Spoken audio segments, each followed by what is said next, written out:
नमस्कार मैत्रिणींनो, तुमचं माझ्या यूट्यूब चॅनल सौंदर्य डिझायनरमध्ये स्वागत आहे. आज आपण बॅकनेकची डिझाईन बनवणार आहोत. तर ही बॅकनेकची डिझाईन मी कॅनव्हास टाकून बनवते. तर इतर वेळेस मी बिगर कॅनव्हासची पण बनवलेली काही व्हिडिओमध्ये. या व्हिडिओमध्ये मी कॅनव्हास टाकून डिझाईन बनवते.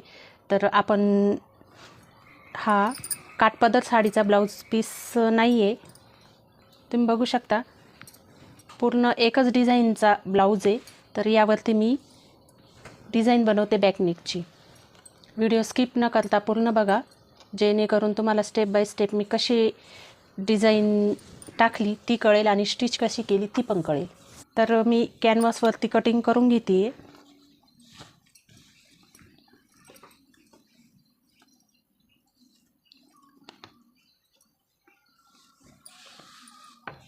अशा पद्धतीने तुम्ही एक फोल्ड मारून घ्यायची कॅनव्हासला. माझा हा वापरलेला कॅनव्हास आहे. मी गळ्याची पूर्ण उंची ही 10ची घेते आणि वरती आपल्याला शोल्डरमध्ये दाबण्यासाठी मी काहीच नाही सोडलेलं. त्यासाठी मी हे अर्धा इंच परत खाली वाढून घेतलं आणि परत आपण कॅनव्हास आहे. तर हे जे कॅनव्हास आहे त्यासाठी इथून आपण जर गळा टाकणार आहे तर त्याच्या खाली पण आपल्याला कमीत कमी 1 इंच तरी पाहिजे असतो कॅनव्हास. अशा पद्धतीने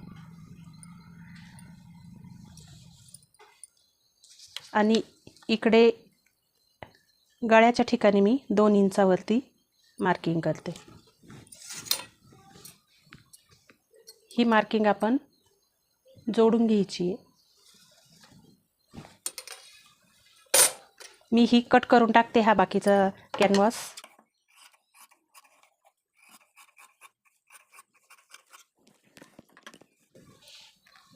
आता यामध्ये मी आकार टाकते. मला जशा पद्धतीचा आकार पाहिजे तो मी आकार टाकते गळ्याचा. एक अर्थी डिझाईन म्हणता येईल त्याला. आणि तुम्हाला जसा हवा तसा तुम्ही आकार म्हणा, गळ्याची डिझाईन म्हणा, तशी तुम्ही टाकू शकता.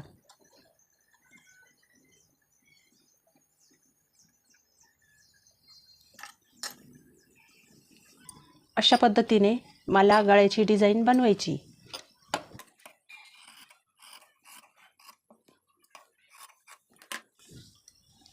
मी ही गळ्याची डिझाईन कटिंग करून घेते आहे. इथे कधी पण आपण अर्धा इंच खाली मार्किंग करून घ्यायची आणि मग इथून कटिंग करायची. आपण जेव्हा इथून डायरेक्ट कटिंग करतो तर ते स्टिच करताना प्रॉब्लेम येतो. तर मी पुढे जाऊन तुम्हाला दाखवते की कसा प्रॉब्लेम येतो.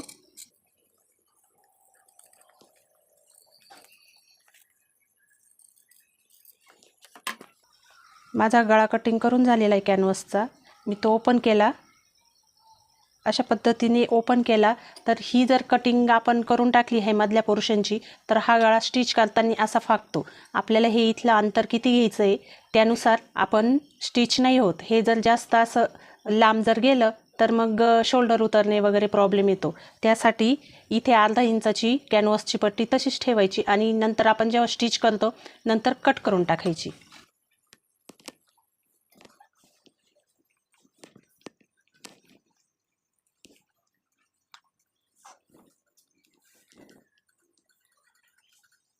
सगळीकडे आपलं अस्तर सारखं येतंय का ते बघून घ्यायचं. त्यानंतर आपलं कॅनव्हास आहे, हे कॅनव्हास इथे व्यवस्थित ठेवून घ्यायचं. ही आपण जी कटिंग केलेली असती हा मध्य भाग जो असतो तो लक्षात ठेवायचा. ज्याच्या लक्षात नाही राहत त्यांनी असा फोल्ड असतो तेव्हाच इथे रेघ मारून घ्यायची. अशा पद्धतीने तुम्ही टाचण्या लावू शकता.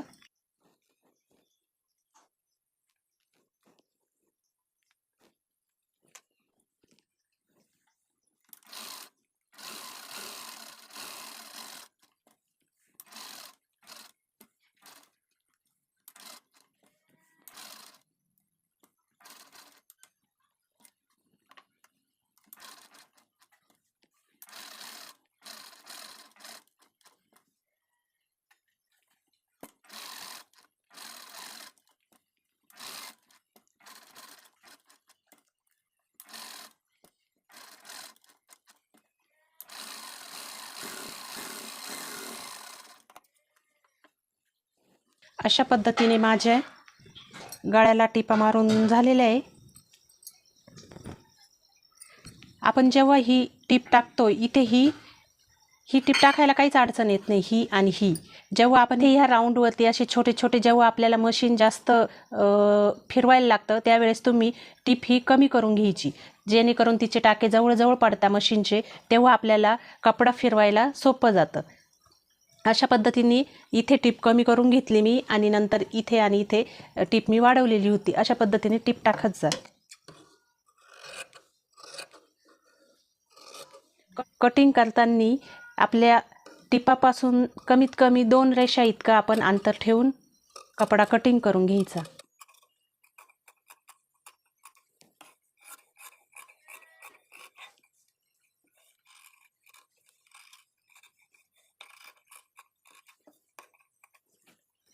आणि इथे असे नॉचेस द्यायचे छोटे छोटे.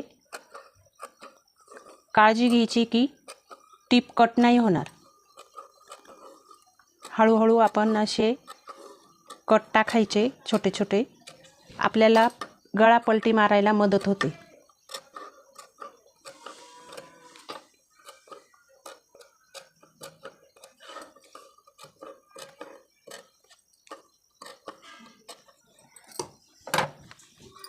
मी आता पलटी मारते.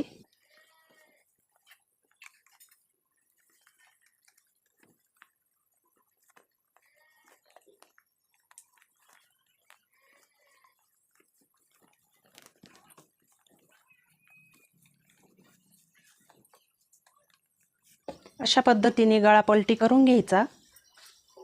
व्यवस्थित कपडा आपण जे नॉचेस दिले होते छोटे छोटे कट, त्याच्यामुळे आपला कपडा व्यवस्थित फोल्ड पण झाला, गळा पण आकार पण छान दिसतो गळ्याचा. मग मी आता गळ्यावरती टीप टाकते.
अशा पद्धतीने मी एक्स्ट्राचा कपडा कटिंग करून घेतलेला आहे.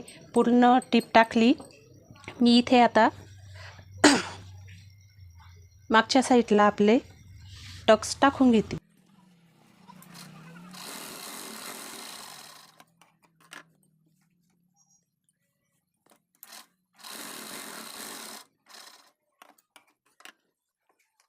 इथे मी टक्स टाकून घेतले आणि आता पाठीची जी आपली दाब पट्टी द्यायची आहे ती पट्टी दुसऱ्या कपड्यातून न काढता आपला हा जो आपण गळा कटिंग केलेला आहे इथला तोच कपडा आपण इथे वापरू शकतो, जेणेकरून आपला अस्तर पण वाचतं.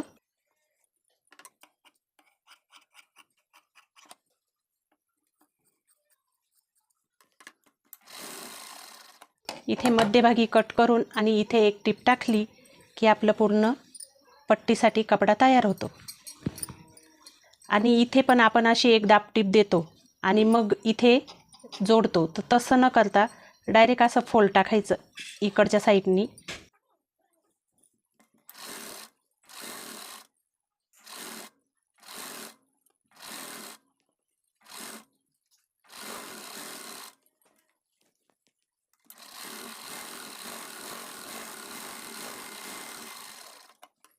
अशा पद्धतीने दाब टीप पण देऊन घ्यायची.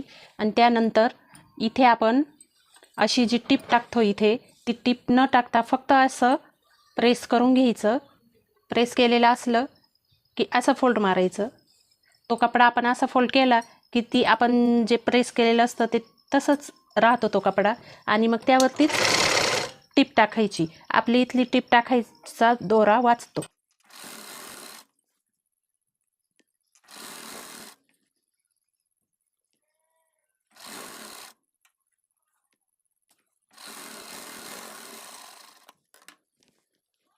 अशा प्रकारे माझा गळा स्टिच झालेला आहे. आता यावरती आणखी आकर्षक वाटण्यासाठी तुम्ही लेस लावू शकता. तर मी लेस लावते.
अशा पद्धतीने माझा पूर्ण डिझाईनचा गळा शिवून तयार आहे.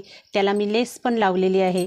पूर्ण व्हिडिओ तुम्ही बघितला मी कशा पद्धतीने कॅनव्हास लावून गळा स्टिच केला आणि लेस टाकली, मागची पट्टी लावली, त्याची पण मी टिप्स सांगितली तुम्हाला. तर माझा आजचा व्हिडिओ कसा वाटला तुम्हाला? आवडला असेल तर माझ्या व्हिडिओला लाईक करा आणि चॅनलला सबस्क्राईब करा, जेणेकरून पुढून मी जे टाकेल ते व्हिडिओ तुम्हाला बघायला भेटतील. धन्यवाद.